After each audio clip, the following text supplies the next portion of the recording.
दोस्तों, कड़कड़ाती सर्दी की वो रात रात का वक्त हो रहा था। तकरीबन 11:30 बजे का वक्त रहा होगा और ऊपर से दिल्ली की सर्दी के तो क्या ही कहने। जगह सीपी कनॉट प्लेस। अपना ऑटो लेकर के देव वहां पर खड़ा था सवारी के इंतजार में। रात के 11:30 बजे का वक्त हो रहा था। सोच रहा था कि अपनी रूट की सवारी मिले तो बस लास्ट सवारी लूं और अपने घर को सवारी को ड्रॉप करते हुए अपने घर को निकल जाऊं।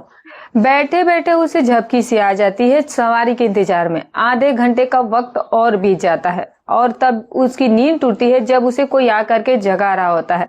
झटके से नींद खुलती है तो वो क्या देखता है कि सामने दो महिलाएं खड़ी हुई थी। दोनों ही आधुनिक परिधान में और देखने में काफी खूबसूरत थी। उम्र तकरीबन 35 से 40 साल के बीच की रही होगी। उसे कहती है कि भैया चलोगे? तो वो कहता है कि हाँ जी चलूंगा, लेकिन बताइए पहले जाना कहाँ है। महिलाएं उसे पहले अपना पता बताती है। पता सुनने के बाद जो देव होता है वो कहता है कि देखिए मैडम, आप जो पता एड्रेस बता रही हैं वो मेरे घर से विपरीत दिशा में है और मैं अपने घर की ओर जाने वाली सवारी देख रहा हूँ। आपको ड्रॉप देख करने जाऊंगा तो मुझे 10 किलोमीटर उल्टा जाना पड़ेगा और उल्टा वापस आना पड़ेगा और फिर अपने घर को जाना पड़ेगा। मैडम, मुझे ये जो है वो पोसाई नहीं पड़ेगा। मैं जो आपसे किराया कहूंगा वो आपको किराया समझ भी नहीं आएगा। महिलाएं उससे रिक्वेस्ट करती है, कहती है कि देखिए हमारी अचानक से कार खराब हो गई है और अब काफी रात हो गया और आज ज्यादा कोई ऑटो टैक्सी दिख भी नहीं रही है, नजर भी नहीं आ रही है। आप हमें ड्रॉप वहां पर कर दीजिए। आप जो भी किराया कहेंगे हम आपको वो देने के लिए तैयार हैं। अब दोस्तों, ऑटो ड्राइवर रात को जाग रहा था। वो बेचारा पैसे के लिए ही तो जाग रहा था। तभी अचानक से उसके मुंह से निकल जाता है कि मैडम 1,000 रुपए लगेंगे। वो महिलाएं बिना नानुकुर किए, बिना मोल भाव किए हामी भर देती है। कहती है कि ठीक है, हम तुम्हें 1,000 रुपए दे देंगे, तुम चलो, बस हमें हमारे घर तक पहुंचा दो। देव इस बात से खुश हो जाता है कि चलो कोई दिक्कत नहीं है। अब दोनों महिलाएं पीछे ऑटो में बैठ जाती है और फिर ऑटो में देव अपना ऑटो लेकर के चल पड़ता है। सड़क पर हवा से बातें करते हुए ऑटो चले जा रहा था और महिलाएं फुसफुसाकर एक दूसरे से बातचीत कर रही थी। तभी एक महिला देव से कहती है कि कहीं अगर मेडिकल स्टोर दिखे तो 2 मिनट के लिए आप ऑटो रोक लीजिएगा। तो देव कहता है कि ठीक है। एक जगह एक मेडिकल स्टोर ओपन दिखता है तो ऑटो रुकता है और एक महिला उसमें से उतरती है, मेडिकल स्टोर में जाती है और कोई चीज खरीद करके वापस आकर के वो ऑटो में बैठ जाती है और फिर ऑटो चल पड़ता है। कुछ दूर सफर तय करने के बाद वो एड्रेस आकर के पहुंच जाता है जो उन महिलाओं ने बताया था। जा करके रोकता है घर के पास तो क्या देखता है कि एक बड़ी आलीशान सी कॉलोनी है। बहुत से रो हाउसेस बने हुए हैं और वहीं एक रो हाउसेस के आगे एक बंगला था और उसके आगे जाकर ऑटो रुका था। महिलाएं उतरती उसे थैंक यू कहती है। एक महिला पर्स में हाथ डालती है और कहती है पैसे निकालने के लिए। Oh shit! तो वो कहती है क्या हुआ? तो कहती है कि कैश तो है ही नहीं, कैश खत्म हो गया। उसके बाद वो देव से कहती है कि आपको पैसे लेने के लिए हमारे घर के अंदर चलना होगा। हम वहीं पर आप अपना पैसा लीजिएगा और फिर वहां से चले आइएगा। अब देव को ये बड़ा अटपटा लगता है। वो कहता है कि मैडम आप ये क्या बात करिए, मुझे जल्दी जाना है, मुझे बहुत देर हो रही है, अब जाइए घर, पैसे लेकर के आ जाइए। तो वो कहती है कि अरे भैया, आपने इतनी तकलीफ करी, आप विपरीत दिशा में आकर के आपने हमारी मदद करी, हमें यहाँ पर ड्रॉप किया है, तो अब चलिए एक कप कॉफी भी पी लीजिए। एक कप कॉफी तो बनती है और तब तक मैं आपके पैसे ले आऊंगी, आप कॉफी भी पी लीजिएगा और फिर आप चले जाइएगा। अब देव के आगे रास्ता ही क्या था, उसे तो बस पैसे लेने ही है, तो बस उसे मजबूरी में जाना पड़ता है। वो उनके साथ उस बंगले में दाखिल हो जाता है। दोस्तों, उसे अंदर ले जाकर के सोफे पर बैठा दिया जाता है और एक महिला मेन डोर लॉक कर देती है। घर में और कोई था नहीं, सिर्फ 2 महिलाएं ही थी। जो एक महिला होती है वो किचन में जाती है और दूसरी महिला कहती है कि मैं जो है पैसे लेकर के आती हूँ। तभी एक कहती है कि मैं कॉफी बनाकर ले आती हूँ। और देव वहां पर बैठा घर के निहार रहा था। बड़ा ही आलीशान बंगला था, हर सुख सुविधा का वहां सामान मौजूद था। 5 मिनट तक सन्नाटा, देव अकेला था। और 5 मिनट के बाद वो महिला जो ऊपर पैसे लेने के लिए गई थी वो जब उतर करके नीचे आती है और जब देव उसे देखता है तो उसकी आंखें फटी की फटी रह जाती है, क्योंकि महिला ने ड्रेस चेंज कर लिया था और इस वक्त वो एकदम से शॉर्ट से ड्रेस पहनकर उस पोज में वो आई थी। इस प्रकार का उसने नाउट गाउन पहन रखा था जिसमें से अंदर का सारा दर्शन देव कर सकता था। वो देव झेप जाता है, वो नजरें झेप जाता है। तभी महिला जब किचन में कॉफी बनाने गई थी वो भी लौट आती है। हाथ में एक ट्रे में 3 कप लेकर के लौट आती है। एक कप देव को दे दिया जाता है, 2 कप दोनों महिलाएं हाथ में ले लेती है और फिर उस कॉफी की सिप लेने लगती है और देव से बातें करने लगती है। क्या नाम है, कहाँ रहते हो, परिवार में कौन कौन है। एक सेक्टर एक्ट्रेस्ट्रा उससे बात करना शुरू होती है। देव कॉफी की सिप ले रहा था और उन लोगों से बातें कर रहा था, उनके सवालों के जवाब दे रहा था, लेकिन हर सिप के साथ देव को मदोसी सी छाती जा रही थी और वो अपने होश खोते जा रहा था। और जब तक देव कुछ सोच पाता, समझ पाता, तब तक देव जो था वो निढाल पड़ जाता है। और फिर उसके बाद जब देव को होश आता है तो देव अपने आप को एक आलीशान बेडरूम में पाता है। आंख खुलती है तो पहले छत पर पंखा दिखता है, बहुत सुंदर सी सीलिंग नजर आती है। यहाँ वहां नजर मारता है तो आलीशान बेडरूम था और उस वक्त वो बेडरूम में था। लेकिन उसके आश्चर्य का ठिकाना तब नहीं रहता है जब उसकी नजर अपने शरीर पर जाती है। शरीर पर उस वक्त एक भी कपड़ा नहीं था, वो पूरी तरीके से निर्वस्त्र था। झटके से उठना चाहता है तो उठ नहीं पाता है क्योंकि दोनों हाथ पीछे की ओर बंधे हुए थे। पैर भी ही नहीं रहे थे क्योंकि पैर आगे की ओर बंधे हुए थे। चारों खाने चित उसे पलंग पर बांध दिया गया था, पूरे तरीके से निर्वस्त्र करके। अब वो ये सब सोच ही रहा था कि तभी दोनों महिलाओं के कमरे में एंट्री होती है। देव को जब वो देखती है तो दोनों एक दूसरे को देख करके मुस्कुराने लगती है कि देव होश में आ गया है। देव कहता है कि मैडम ये सब क्या है, आप लोग ये मेरे साथ क्या कर रही है, आपने मुझे इस तरह से निर्वस्त्र करके क्यों बांध रखा है। दोनों महिलाएं आकर के पलंग पर चढ़ बैठती है देव के साथ और देव के बदन को सहलाना शुरू करती हैं और कहती है कि हमें कोऑपरेट करो, हमारी इच्छा पूरी करो, हमें खुश कर दोगे तो फिर हम भी तुम्हें खुश कर देंगे। तो देव कहता है कि मैडम मैं ऐसा आदमी नहीं हूँ, आप मुझे गलत समझ रही है, आप जो ये मेरे साथ कर रही है बहुत गलत है। लेकिन वो महिलाएं कहाँ मानने वाली थी। देव से कहती है कि अगर प्यार से मान जाओगे तो तुम्हारे लिए अच्छा होगा, और अगर तुम प्यार से नहीं माने तो तुम्हारी ये स्थिति नहीं है कि तुम विरोध कर सको, क्योंकि जो हमें करना है वो तो हम करके ही रहेंगे। अब देव को काटो तो खून नहीं, वो करे तो क्या करे। देव जो था वो मना करते रहा, लेकिन उसके बाद वो महिलाएं देव के मुंह में कपड़ा डाल देती हैं और फिर वो बोल भी नहीं पाता। और उसके बाद वो दोनों महिलाएं अपने शराब की गिलास साइड में रखती है और फिर एक एक करके अपने वस्त्रों को हटा करके फिर वो ही उसी अवस्था में आ जाती है जिस तरह से वो देव को करके रखी थी। और फिर वो टूट पड़ती है देव के ऊपर और फिर उसके साथ मनमानी करना शुरू कर देती है। और आखिर में किसी न किसी प्रकार से वो देव को शारीरिक रूप से तैयार कर लेती है और फिर वो अपनी सारी ख्वाहिशों को देव के साथ मिटाना शुरू कर देती है।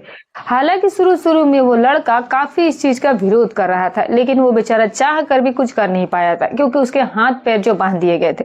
और आखिरकार देव जब इन दोनों महिलाओं को साथ खुद को मजबूर पाता है तो अब उसके पास भी कोई रास्ता नहीं बचा था, वो भी खुद को सरेंडर कर देता है और फिर वो अपनी सारी जरूरतों को देव के साथ मिटाना शुरू करती हैं। और जब जब एक बार देव के साथ खेल जाती है दोनों महिलाएं तो फिर वो देव को खोल देती है और फिर वो लड़के से कहती है कि देखो जो होना था वो हो चुका है, अब तुम्हारी भलाई इसी में है कि तुम सारी रात हमारे साथ कोऑपरेट करो, हमारे साथ बारी बारी से तुम हमें खुश करो और सुबह हम तुम्हें इतना पैसा देंगे कि तुम सोच भी नहीं सकते हो।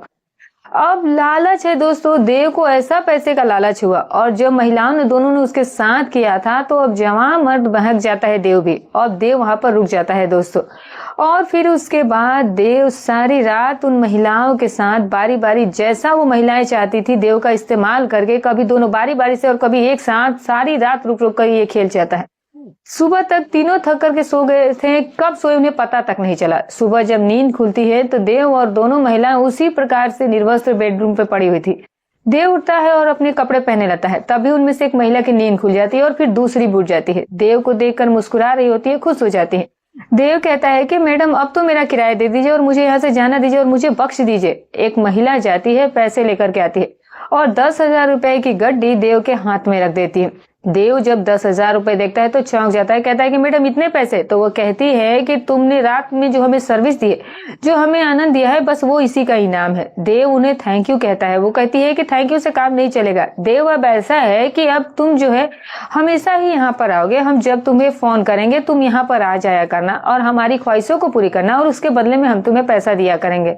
देव को और क्या चाहिए था, वो भी एक जवान मर्द था। हालांकि लड़का शादीशुदा था जो देव था, लेकिन दो जवान महिलाएं, बला की खूबसूरत महिलाएं, अमीर घरों की महिलाएं, फैशन में रहने वाली महिलाएं और देव एक ऑटो ड्राइवर, जब ऐसी महिलाएं उसे भोगने को मिले और उसके बदले में उसे पैसा भी दिया जा रहा था तो फिर लड़का भला क्यों मना करता है। देव कहता है कि ठीक है, वो अपना नंबर दे देता है, नंबर एक्सचेंज हो जाते हैं और कहता है कि आप मुझे कॉल कीजिएगा, मैं हाजिर हो जाऊंगा। और उसके बाद देव वहां से चला जाता है दोस्तों। जब वो घर जाकर के पहुंचता है तो जो पत्नी होती है उसकी, वो उसका इंतजार कर रही थी, काफी चिंता में थी कि सारी रात वो कहाँ था, क्यों नहीं आया, क्योंकि उसका फोन भी नहीं लग रहा था, फोन स्विच ऑफ था। तो कहता है कि किसी काम में फंस गया था, सवारी पे सवारी मिलती रही तो सारी रात मैं काम ही करता रहा और वही ट्रिप्स लगा रहा था। वो जो काम कर रहा था वो बेचारी पत्नी को क्या पता है। अब महिला की पत्नी का नाम, उसकी पत्नी का नाम कीर्ति होता है। जब उसके हाथ में वो पैसा रखता है तो पत्नी भी वो पैसे देखकर खुश हो जाती है। अब सारे दिन देव जो है वो काम पर नहीं जाता है, घर पर आराम करता है। देव का बैकग्राउंड कुछ ऐसा था दोस्तों कि जो देव था वो उत्तर प्रदेश के बरेली का रहने वाला था। गरीब माँ बाप का बेटा किसी तरीके से 12वीं तक पहुंचा और 12वीं में जब उसने परीक्षा नहीं उत्तीर्ण कर नहीं पाया, फेल हो गया, तो फिर वहीं पर वो ऑटो चलाने लगा। वक्त बीता, समय आगे बढ़ा और देव जब शादी लायक हुआ तो परिवार ने शादी करा दी। पिता जो थे वो खेतीहर मजदूर थे और माँ भी रोज मजदूरी पर जाया करती थी और देव ऑटो चलाया करता था। पत्नी माने से परिवार बढ़ा, जिम्मेदारियां बढ़ी, खर्चा पूरा नहीं पड़ता था। अब देव का एक मामा जो था वो दिल्ली में रहा करता था। अब वो मामा जब वो वहां जाकर के पहुंचता है तो देव उससे बात करता है। वो कहता है कि तू ऑटो चलाना जानता है तो तू यहाँ कहाँ चिल्लर जमा करा, तू दिल्ली आजा, दिल्ली में बहुत स्कोप है इस धंधे में, तू अच्छा पैसे कमाएगा, यहाँ से दुगना तिगना तो जरूर कमा लेगा। देव को ये बात अच्छी लग जाती है। वो अपनी पत्नी को अपनी माँ बाप के पास छोड़कर दिल्ली आ जाता है। कुछ दिन मामा के साथ रहता है। मामा एक किराए का ऑटो उसे दिला देता है और देव उसे चलाने लगता है। दिल्ली पहले पहले उसे नहीं थी और धीरे धीरे वो रास्ते जाने लगता है। 6 महीने का वक्त बीतता था। अब जो देव था वो कोना कोना जान चुका था। उसे अब सारे पते मालूम हो चुके थे और आमदनी भी अच्छी होने लगी थी। ऑटो का किराया दे करके वो इतना पैसा बचा लिया करता था कि बड़े आराम से रह करके वहां पर वो घर पर भी पैसे भेज दिया करता था। धीरे धीरे 1 साल बीता है। पैसा देव कुछ जोड़ लेता है और अब उसका इतना पैसा हो जाता है कि वो डाउन पेमेंट करके किस्त पर एक ऑटो खरीद सके। मामा से बात करता है। मामा बड़ा खुश हो जाता है कि मामा कहता है कि ये तो बहुत अच्छी बात है भांजा, इतना मेहनत कर रहे हो तुम। मामा उसे अपने रिस्क पर, अपने गारंटी पर एक प्राइवेट कंपनी से ऑटो फाइनेंस करवाकर उसके दिलवा देते हैं डाउन पेमेंट के बाद। अब खुद के ऑटो का मालिक बन चुका था देव और वो रह रहा था मामा के ही साथ। चलाता है वो ऑटो ड्राइवर। 6 महीने लग जाते हैं। सब कुछ बहुत अच्छा चल रहा था। अब जो किराया दे रहा था वो भी बच रहा था और वो किस्तों में जा रहा था। देव घर भी अच्छे खासे पैसे भेज पा रहा था। अब देव इतना सक्षम हो चुका था कि दिल्ली में वो किराए का कमरा ले सके और अपनी पत्नी को अपने साथ रख सके। देव वही फैसला करता है और फिर उसकी पत्नी कीर्ति जो है वो दिल्ली आ पहुंचती है और वो फिर किराए के कमरे में पत्नी के साथ रहने लगता है। कुछ समय और बीता है और सब कुछ बहुत अच्छा चल रहा था। फिर एक रात वही आकर के पहुंचती है जो मैंने आपको कहानी की शुरुआत में बताया। वो दोनों महिलाएं टकराती है देव से और देव को घर ले जाती है और फिर देव के साथ जो कुछ भी होता है वहां से देव की एक जिंदगी नई करवट लेती है दोस्तों। अब जो वो महिलाएं थी देव को हर 2-3 दिन के बाद फोन कर दिया करती थी। देव को फोन करती, चाहे दिन हो चाहे रात हो। देव को उनकी बात भी माननी पड़ती थी और उसे जाना भी पड़ता था। दिन में चाहे वो काम पर हो तो काम छोड़ कर जाता, रात को घर पर हो तो पत्नी से कुछ बहाना बना करके जाता कि कस्टमर का कॉल है, मुझे कहीं उन्हें ड्रॉप करना है। जाता तो सारी रात नहीं आता था और इसी तरह से उसको पैसे भी अच्छे खासे मिल रहे थे। तो इसीलिए वो पत्नी से आराम से झूठ बोल करके अपने घर से निकल जाया करता था और फिर जब अगले दिन आता था तो इतने पैसे लेकर आता था कि जिससे कि जब उसकी पत्नी उसकी मेहनत और कमाई देखती थी तो वो भी खुश हो जाती थी। जाहिर सी बात है, पत्नी को लगता था कि पति जो है वो मेहनत करके इतने सारे पैसे कमा रहा है। लेकिन बेचारी पत्नी को कहाँ पता था कि जो उसका पति है वो क्या कारनामे करके इन पैसों को अपने घर पर ला रहा है और किन पैसों से वो इतने आराम फरमा रहा है। और फिर उसके साथ जो होने वाला था उसकी कल्पना तो खुद देव ने भी नहीं की थी। उसे अभी ये चीजें तो अच्छी लग रही थी लेकिन बाद में जो उसके साथ होने वाला था वो कल्पना भी नहीं कर सकता था। पत्नी को भी कोई आपत्ति नहीं थी क्योंकि पति जब भी जाता तो पैसे लेकर के आता था। सब कुछ बहुत अच्छा चल रहा था। और वो जो 2 महिलाएं थी जिसमें से एक का नाम निशी था और दूसरी का नाम रोमा था। इसका ये बंगला था जहां पर ये काम हुआ करता था, वहां पर उसका नाम निशी खुराना था और उसका पति जर्मनी में रहा करता था और निशी खुराना यहाँ अकेली रहा करती थी। बच्चा उसे कोई था नहीं। दूसरी महिला जो रोमा थी वो उसकी फ्रेंड थी, उसकी जॉइंट फैमिली थी, वो अपने परिवार के साथ रहा करती थी। इसीलिए काला कांड करने के लिए वो निशी के घर पर आती थी। उसका जो पति था जो सही तरीके से खुश नहीं रख पाता था तो वो अपनी जरूरत को पूरा करने के लिए निशी के साथ ये जरूरत पूरा करने का नया काम ढूंढ लेती है। लेकिन दोस्तों कहते हैं ना कि खुशी के दिन जो होते हैं वो 4 होते हैं और दुख की घड़ी जो होती है वो बहुत लंबी होती है दोस्तों। खुशी आती है लेकिन ज्यादा देर टिकती नहीं, वो जल्दी लौट जाती है। लेकिन जब दुख आता है दोस्तों तो वो बहुत लंबा टिकता है, बहुत देर तक रुकता है। और ऐसा ही कुछ अब देव की भी जिंदगी में होने वाला था। देव की जिंदगी में खुशी आई थी लेकिन अब जब देव की जिंदगी में दुखों का पहाड़ टूट पड़ता है तो किस्मत यहाँ से एक नया करवट लेती है और फिर उसके बाद देव के साथ जो होता है वो बहुत ही दर्दनाक होता है। होता क्या है दोस्तों कि एक दिन देव की पत्नी की तबीयत अचानक खराब हो जाती है और देव उस वक्त काम पर था और उसे फोन आकर के पहुंचता, वो तुरंत घर जाता है, पत्नी को अस्पताल लेकर जाता है। डॉक्टर दवाई देता है, इलाज चलता है और पत्नी ठीक हो जाती है। महीना भर ही बीता था कि पत्नी की तबीयत फिर से खराब हो गई, फिर ले गया और फिर इस बार डॉक्टर जो है वो जांच करते हैं।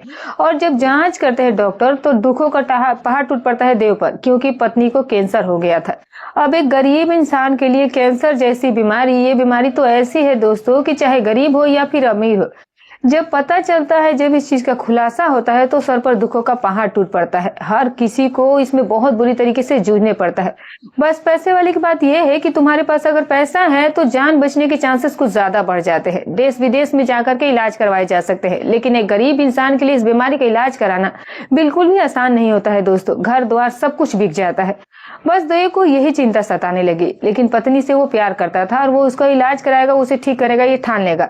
अब पत्नी का इलाज शुरू होता है दोस्तों। अब इलाज इतना महंगा था कि धीरे धीरे उसने जितने भी पैसे जोड़ रखे थे वो सारे पैसे खर्च होने लगे थे। माँ पिताजी को गांव में पता चलता है तो वो भी बहुत दुखी होते हैं। एक जमीन का छोटा सा टुकड़ा था गांव में, वो भी बेचना पड़ जाता है। गांव का घर था वो भी गिरवी रखना पड़ जाता है, लेकिन फिर भी पैसा पूरा नहीं पड़ रहा था दोस्तों। यहाँ तक कि नौबत आ जाती है कि जो देव का ऑटो होता है वो तक बिक जाता है। अब क्या हो? अब इधर होता क्या है दोस्तों कि इधर देव बराबर मैडम की सर्विस भी दे रहा था, वहां से पैसा लाता तो वो पैसे वो पत्नी में ही लगाया करता था। एक दिन एक देव को फोन आकर के पहुंचता है। पत्नी को काफी कमजोर हो चुकी थी, वो घर पर ही मौजूद थी। देव को एक फोन आकर के पहुंचता है। देव कहता है कि मैं जा रहा हूँ और शाम तक लौट आऊंगा। देव घर से निकल जाता है दोस्तों।